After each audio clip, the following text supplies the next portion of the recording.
Hello friends, జే సుమేధ కిచెన్కి స్వాగతం. ఈరోజు నేను అలసందలతో కర్రీ ఏ విధంగా ప్రిపేర్ చేయాలో చెప్తున్నాను. ఇది వెయిట్ లాస్కి కూడా బాగా యూజ్ అవుతుంది. ముందుగా మన ఛానల్ని ఫస్ట్ టైం ఎవరైనా చూస్తుంటే సబ్స్క్రైబ్ చేయండి, పక్కనే ఉన్న బెల్ సింబల్ని ప్రెస్ చేయండి. నేను పెట్టే ప్రతి వీడియో మీకు నోటిఫికేషన్ వస్తుంది. ముందుగా మనం ప్రాసెస్లోకి వెళ్దామా?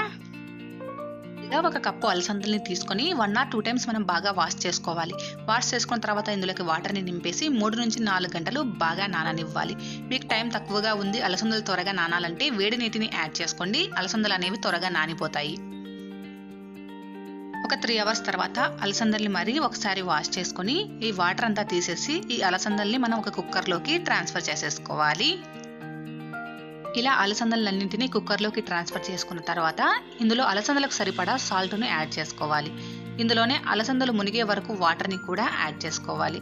ఇలా వాటర్ని యాడ్ చేసుకున్న తర్వాత దీనిపైన క్యాప్ ఉంచేసుకొని మనం స్టవ్ పైన పెట్టేసుకోవాలి. స్టవ్ పైన పెట్టేసుకొని 3 నుంచి 4 విజిల్స్ వచ్చే వరకు మనం కుక్ చేసుకోవాలి.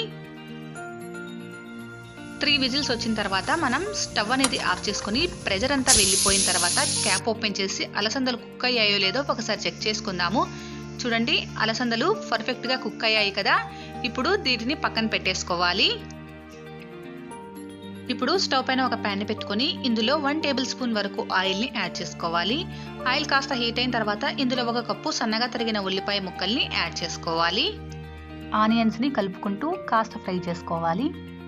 ఆనియన్స్ కాస్త ఫ్రై అయిన తర్వాత ఇందులో 1/2 కప్పు వరకు టమోటో ముక్కల్ని యాడ్ చేసుకోవాలి. టమోటో ముక్కల్ని యాడ్ చేసుకొని ఒకసారి అంతా కలిసేలాగా మిక్స్ చేసుకోవాలి. ఇందులోనే 1 టేబుల్ స్పూన్ వరకు అల్లం వెల్లుల్లి పేస్ట్ని యాడ్ చేసుకొని పచ్చివాసన పోయే వరకు కుక్ చేసుకోవాలి. అల్లం వెల్లుల్లి పచ్చివాసన పోయి ఇవి కాస్త ఫ్రై అయిన తర్వాత ఇందులో రుచికి సరిపడా సాల్ట్ని యాడ్ చేసుకోవాలి. ఇందులోనే 1/2 టేబుల్ స్పూన్ వరకు గరం మసాలా, 1/2 టేబుల్ స్పూన్ వరకు పసుపు, 1 టేబుల్ స్పూన్ వరకు రెడ్ చిల్లీ పౌడర్ని యాడ్ చేసుకోవాలి. యాడ్ చేసుకున్న తర్వాత ఇదంతా కలిసేలాగా ఒకసారి మిక్స్ చేసుకొని ఇవంతా పచ్చివాసన పోయే వరకు మనం ఫ్రై చేసుకోవాలి. ఈ మసాలాలంతా పచ్చివాసన పోయిన తర్వాత ఇందులో మనం ముందుగా ఉడికించి పెట్టుకున్నటువంటి అలసందలను వాటర్తో సహా యాడ్ చేసుకోవాలి. నేను ఉడికించిన దాంట్లో వాటర్ తక్కువగా ఉన్నాయి, మీ దాంట్లో ఎక్కువగా ఉన్నా కూడా యాడ్ చేసుకోండి, ప్రాబ్లం ఏం లేదు. ఇలా ఈ విధంగా అన్ని కలిసేలాగా ఒకసారి మనం మిక్స్ చేసుకోవాలి. ఇలా ఈ విధంగా బాగా మిక్స్ చేసుకున్న తర్వాత నేను ఉడికించుకున్న అలసందలో వాటర్ తక్కువగా ఉన్నాయి కదా, అందుకనేసి ఒక చిన్న గ్లాస్ వరకు వాటర్ని యాడ్ చేసుకున్నాను. వాటర్ని యాడ్ చేసి ఇదంతా బాగా మిక్స్ చేసుకొని లో ఫ్లేమ్లో 5 నుంచి 10 నిమిషాల వరకు మనం కుక్ చేసుకోవాలి. ఒక 10 నిమిషాల తర్వాత కర్రీని చెక్ చేసుకుంటే చూడండి, కర్రీ కాస్త దగ్గర పడింది కదా, చిక్కగా కూడా తయారయ్యింది. కావాలంటే మీరు ఇందులో సన్నగా తరిగిన కొత్తిమీరను యాడ్ చేసుకొని ఒకసారి మిక్స్ చేసుకొని స్టవ్ అనేది ఆఫ్ చేసుకోవాలి. ఇది పర్ఫెక్ట్ కన్సిస్టెన్సీ.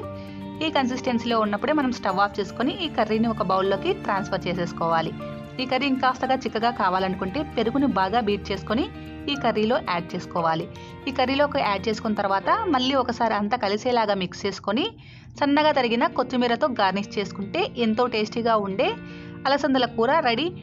మీరు ట్రై చేయండి, ఎలా వచ్చిందో నాకు కామెంట్ చేయండి. మీకు నచ్చితే కంపల్సరీగా లైక్ చేయండి, మీ ఫ్రెండ్స్తో రిలేటివ్స్తో షేర్ చేయండి. నా ఛానల్ని సబ్స్క్రైబ్ చేసుకోండి. Please subscribe my channel. Thanks for watching.